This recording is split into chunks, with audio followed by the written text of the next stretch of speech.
হুম ভারত শেখ হাসিনাকে আমাদের উপর চাপিয়ে দিয়ে এই 16টি বছর মানে চুষে চুষে খেয়েছে আমাদের। কাজে এটা আমাদের দায়িত্ব না যে ভারতকে উইন ওভার করতে হবে।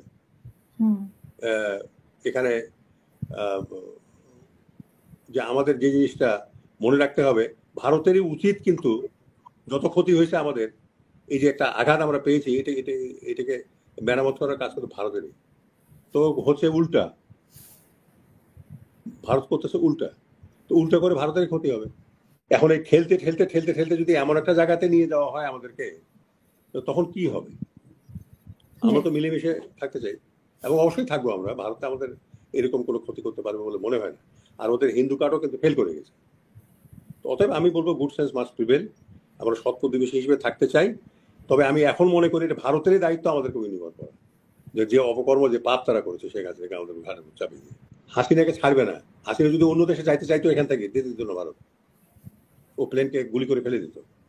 কারণটা হলো, হাসিনা যদি মুখ খোলে ভারতের মান সম্মান বলে কিছু থাকবে না পৃথিবীতে। এত ক্ষতি করার চেষ্টা করেছে। আমার মতামত হলো যে এটা পাবলিক ওপিনিয়ন। আমার ওপিনিয়ন কিছু যায় আসে না এখানে। এটা হলো পাবলিক পারসেপশন, পাবলিক ওপিনিয়ন। তো আমাদের এখানে একটা প্রবাদ আছে, যার অটে তার কিছু তো বটেই। পাবলিক তো আর এমনি কথা বলে না। 90% বিষয়ে যা কিছু ঘটে এই পৃথিবীতে, বাংলাদেশে, নিজের জীবনে, পারিবারিক জীবনে, সমাজে, মানুষ 90% বুঝে ফেলে সাধারণ জ্ঞান দিয়ে। তো কাজেই আহ, আল্লাহ কোরআনে বলছে যে অনাফসিন ওমা সাওয়া ফালা হামা হাফুজুর তাকওয়া কাদাফলা মানজাক্কা খাওয়া মান্দাসা। অর্থাৎ আল্লাহ মানুষের আত্মাকে সমন্বিত করে সৃষ্টি করেছে, এবং সেখানে ভালো এবং মন্দের জ্ঞান অনুপ্রবিষ্ট করেছে ন্যাচারালি। তো এখানে ওই ব্যক্তি শান্তিতে থাকবে যে এটা পবিত্র রাখবে, আর যে অশান্তিতে থাকবে যেটা অপবিত্র করবে। অমান খাওয়া মান্দাসা। তো কাজেই আমি মনে করি যে যদি আহ, আসিফ নজরুল সাহেবের এগেনস্টে এইসব কথা এসে থাকে, তিনি এটা ভালো বুঝবেন এবং তার ক্লারিফিকেশন দেওয়া উচিত পাবলিকের কাছে। এটা তো কোনো যিনি রাজনৈতিক অলরেডি সরকার। হ্যাঁ, দিয়েছেন পাবলিকের কাছে, উনি বলেছেন যে সব মিথ্যে কথা। উনি তো 3 ওইটা তারিখ তো সবাই 4 বলে। তারিখ হুম যে হেমায়তপুরে যায়, সে প্রথমেই গিয়ে বলে যে আমি পাগল না। কেউ বলেছে কি ওখানে যে আমি পাগল? হুম কথা হলো যে মানুষ তো আর এমনি কথা বলে না, পারসেপশন তো মানুষের কাজ করে। তো আমাদের সাবধান হওয়া উচিত যেন এই ধরনের কথা না হয় ভবিষ্যতে। কেন এই সরকার তো শর্ট লিভড, যা বোঝা যায় খুব একটা বেশি সময় থাকবেন না। কাজে মান সম্মান নিয়ে চলে যাওয়াই উচিত বলে আমি মনে করি। ধন্যবাদ। আর বর্ডারে যদি আক্রমণের কোনো সম্ভাবনা থাকে, কি ধরনের প্রস্তুতি বাংলাদেশের নেওয়া উচিত বলে আপনি মনে করেন? এটা সেনাবাহিনী প্রধান ভালো বুঝবেন, এবং আমাদের সেনাবাহিনী এখন ডিপ্লয়েড অবস্থায় আছে, অলরেডি অ্যালার্ট আছে। প্রত্যেক ডিস্ট্রিক্টে তারা ডিপ্লয়েড অবস্থায় আছে। তবে এটা সামরিক বাহিনীর যে ডিপ্লয়মেন্ট সেটা নয়। তবে তারা ডিপ্লয়েড থাকার কারণে যে জিনিসটা হচ্ছে, যে আর্মির যে ইন্টেলিজেন্স আছে সেটার মাধ্যমে তারা সারা বাংলাদেশের খবর পাচ্ছে, যে বর্ডারের ওপারে কি হচ্ছে, অভ্যন্তরে কি হচ্ছে, সবকিছু। তো এটা একটা প্লাস পয়েন্ট আমি বলবো, যে না আমরা ঘুমিয়ে নাই। আমাদের আর্মি সারা বাংলাদেশে ডিপ্লয়েড আছে, একটা অংশ, বাকি তো ক্যান্টনমেন্টে আছে।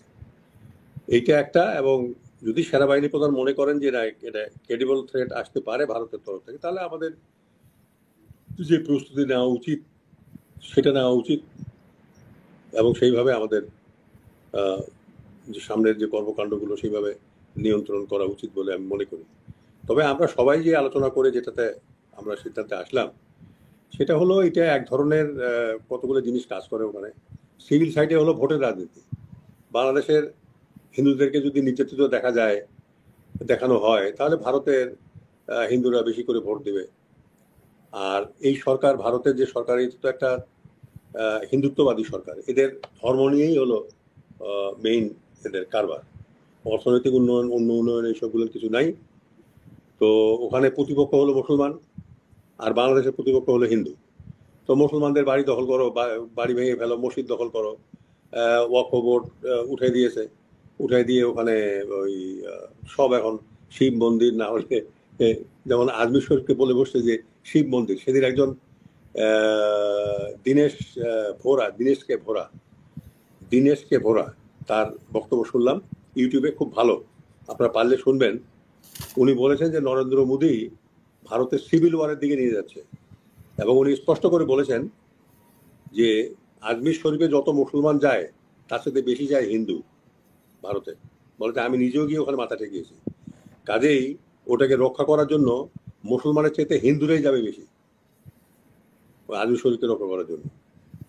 তো কাজেই এটা ওয়েক আপ কল। ভারতের এটা জানা উচিত যে ভারত বহির্বিশ্ব যেভাবে অপমানিত হয়েছে, কানাডায় হয়েছে, তারপরে এখানে বাংলাদেশে অন্য অন্য জায়গায়, এবং নিজের দেশের মধ্যেই যদি এটাকে এইভাবে বাধার সম্মুখীন হয়। এই দেখেন আপনার ইয়েতে নির্বাচন হলো, সে নির্বাচন তো আপনার হেরে গেল, তো বিজেপি তো হারলো, কংগ্রেস পেয়েছে একটা, বিজেপি পেয়েছে একটা। তো এখন কথা হলো তারা কাশ্মীরে হেরে গেছে। তারপরে সবচেয়ে যে বড় কথা, বাবরি মসজিদ ভেঙে রাম মন্দির করলেন উনি। আর ওই যে বুলডোজার বাবা যাকে বলা হয়, বুলডোজার, মুসলমানের বাড়ি শুধু ভাঙে, আদিত্যনাথ, যোগী আদিত্যনাথ, সেই ভোটে হেরে গেছে। তো ইন্ডিয়ার হিন্দুরা যথেষ্ট কনসাস, যথেষ্ট বুদ্ধিমান, তা তো ভোট দেয়নি। রাম মন্দির সেখানে নির্মিত হলো, তো ভোট দেয়নি। অতএব এটাও নরেন্দ্র মোদীর জন্য একটা ওয়েক আপ কল যে না, ধর্মীয় কাঠ খেলে তার উপকার হয়নি, বরং অপকারই হয়েছে। গতবারের চাইতে অনেক কম ভোট পেয়েছে, কোয়ালিশন গভর্নমেন্ট হয়েছে। তো কাজেই আমার মনে হয় যে এটা করে পার পাবে না, এবং আগামী নির্বাচনে বিজেপি ক্ষমতায় নাও আসতে পারে, এমনও হতে পারে। কাজেই বাংলাদেশকে নিয়ে তাদের ভোটের রাজনীতি করা উচিত নয়। বাংলাদেশের সঙ্গে কি করে বন্ধুত্ব করা যায়, কি করে বাংলাদেশের কে উইন ওভার করা যায়। দেখেন, আমাদের দায়িত্ব ভারতকে উইন ওভার করা নয়, কেননা ভারত শেখ হাসিনাকে আমাদের উপর চাপিয়ে দিয়ে এই 16টি বছর মানে চুষে চুষে খেয়েছে আমাদেরকে। কাজে এটা আমাদের দায়িত্ব না যে ভারতকে উইন ওভার করতে হবে। এখানে যে আমাদের যে জিনিসটা মনে রাখতে হবে, ভারতেরই উচিত কিন্তু যত ক্ষতি হয়েছে আমাদের, এই যে একটা আঘাত আমরা পেয়েছি, এটাকে মেরামত করার কাজ কিন্তু ভারতেরই। তো হচ্ছে উল্টা, ভারত করতেছে উল্টা, তো উল্টা করে ভারতেরই ক্ষতি হবে। হ্যাঁ, আমাদের ঠিক আছে, আমাদেরও ক্ষতি হতে পারে, আমাদের লোককে হয়তো মালয়েশিয়া ইন্দোনেশিয়াতে গিয়ে বা থাইল্যান্ডে গিয়ে চিকিৎসা নিতে হবে, যেটা খরচ বেশি পড়বে। সরকার হয়তো অ্যারেঞ্জমেন্ট করে ফেলতে পারে সেই সব দেশের সঙ্গে যে ভাই আমাদের পেশেন্ট যাবে, তোমরা কম খরচে তাদেরকে ট্রিটমেন্ট দাও। এখন ওখানকার ডাক্তার যদি বলে যে ভারতের পতাকাকে নমস্কার করতে হবে, তাহলে ট্রিটমেন্ট দিব, এই কেমন কথা? চিকিৎসা দিব, এটা কেমন কথা? এটা ডাক্তার বলতে পারে? চিকিৎসার প্রশ্ন না, যেই অসুস্থ হবে তাকেই তো ট্রিটমেন্ট দেবে। এখন এইসব করে কিন্তু ভারতেই ক্ষতিগ্রস্ত হচ্ছে এবং ক্ষতিগ্রস্ত হতে থাকবে। তো অতএব আমি মনে করি যে ধর্মীয় কার্ড আপনারা খেলেন, কিন্তু কথা হলো যে এটা তো একটা শেষ হওয়া উচিত। বাংলাদেশের হিন্দুরা শান্তিতে থাকুক, এটাই আমরা চাই। এবং বহির্বিশ্ব বলছে যে না, বাংলাদেশের এই সাম্প্রদায়িক সম্প্রীতি আছে। এখন এই ঠেলতে ঠেলতে ঠেলতে ঠেলতে যদি এমন একটা জায়গাতে নিয়ে যাওয়া হয় আমাদেরকে, তো তখন কি হবে? আমরা তো মিলেমিশে থাকতে চাই, এবং অবশ্যই থাকবো আমরা। ভারতে আমাদের এরকম কোনো ক্ষতি করতে পারবে বলে মনে হয় না। আর ওদের হিন্দু কার্ডও কিন্তু ফেল করে গেছে। তো অতএব আমি বলবো গুড সেন্স মাস্ট প্রিভেল। আমরা সৎ প্রতিবেশী হিসেবে থাকতে চাই। তবে আমি এখন মনে করি এটা ভারতেরই দায়িত্ব আমাদেরকে উইনিভার করা, যে অপকর্ম, যে পাপ তারা করেছে শেখ হাসিনাকে আমাদের ঘাড়ে চাপিয়ে দিয়ে।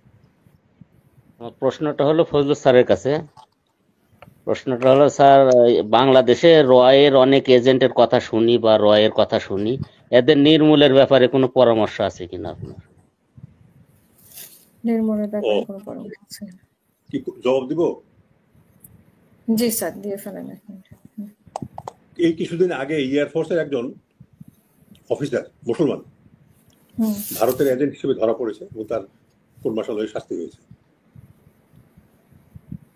এই কিছুদিন আগেই এয়ারফোর্সের একজন অফিসার, স্কোয়াড্রন লিডার, মানে মেজর আর কি। তো ভারত যদি আমাদের কাছ থেকে মুখ ফিরিয়ে নেয়, তাহলে এখানে রয়েরও তৎপরতা আর চলবে না। অলরেডি বন্ধ হয়ে গেছে, অনেকটাই বন্ধ হয়ে গেছে। এখন সীমান্তের উপর থেকেই এটা করছে। দেখেন, এই মানুষের যদি অসুখ হয়, তারপরে অনেকদিন সে দুর্বল থাকে, অসুখ হওয়ার পরেও দুর্বল থাকে। এই রকমেরই একটা ব্যবস্থা আর কি। স্বৈরাচার চলে গেছে এখান থেকে, তাদের পান্ডারা তো এখানে আছে, বিভিন্ন অ্যাডমিনিস্ট্রেশনে আছে, বিভিন্ন জায়গায় আছে। তাদেরকে চাঙ্গা রাখার জন্য মাঝে মাঝে শেখ হাসিনা ওখান থেকে কথাবার্তা বলেন। ভারতও এইসবগুলো করার চেষ্টা করতেছে। তো ভারত আওয়ামী লীগকে ত্যাগ করেছে, এটা আমি মনে করি। শেখ হাসিনাকে কিন্তু ত্যাগ করেছে। শেখ হাসিনার পরিণতি কি হবে সেই সম্বন্ধে আমার একটা ধারণা হয়, যেদিন আপনার কোনো কোর্ট থেকে বা এই যে আন্তর্জাতিক অপরাধ ট্রাইব্যুনাল যেটা গঠন করা হয়েছে সেখান থেকে ফাঁসির আদেশ দেওয়া হবে তাকে, ওই দিন হাফ ডেড হয়ে যাবে সে। এবং আমার মনে হয় তার সপ্তাহখানেক বা 15 দিনের মধ্যে হয়তো আমরা শুনতে পাবো যে সে হার্ট অ্যাটাক করে মারা গেছে। আপনি দেখেন এই যে গাজী গোলাম মোস্তফা রেড কোর্সের চেয়ারম্যান ছিল বঙ্গবন্ধু শেখ মুজিবুর রহমানের সময় 73-তে। এ টাকা পয়সা সব নিয়ে গেছিল ইন্ডিয়াতে, তারপরে সে ফ্যামিলি নিয়ে যাচ্ছিল দিল্লি, ট্রাক চাপা দিয়ে মেরে ফেলছে, টাকা পয়সা খেয়ে ফেলছে সব। তা হাসিনারও ওরকম খেয়ে ফেলবে। 30-40টা ট্রাঙ্ক নাকি এখান থেকে নিয়ে গেছে ওই ওই ওই ওই জাহাজে করে, বহু ডলার টলার নিয়ে গেছে, বহু সোনা দানা নিয়ে গেছে শেষ সম্বল হিসেবে। এগুলো খাবে, খেয়ে নেবে।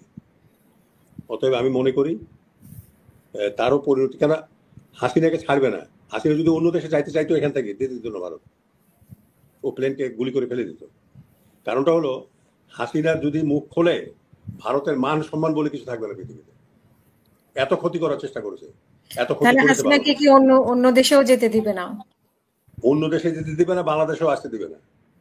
তো কাজে মাঝখান দিয়ে কি হইতে পারে, ওই উর্দুতে বলে আল্লাহ কা পেয়ারা হো গিয়া, ওই আল্লাহ কা পেয়ারা হো যায়গা, মানে আল্লাহর পেয়ারা হয়ে যাবে। ওকে কোথাও যাইতেও দিবে না, আসতেও দিবে না। তোর পরিণতি কি হবে?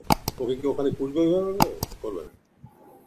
দেখবেন আপনি ওই ওই এই ধরনের একটা ঘটনা ঘটবে। গাজী গোলাম মোস্তফাকে খেয়ে ফেলছে না, একে খেয়ে ফেলবে, দেখবেন আপনি। ধন্যবাদ।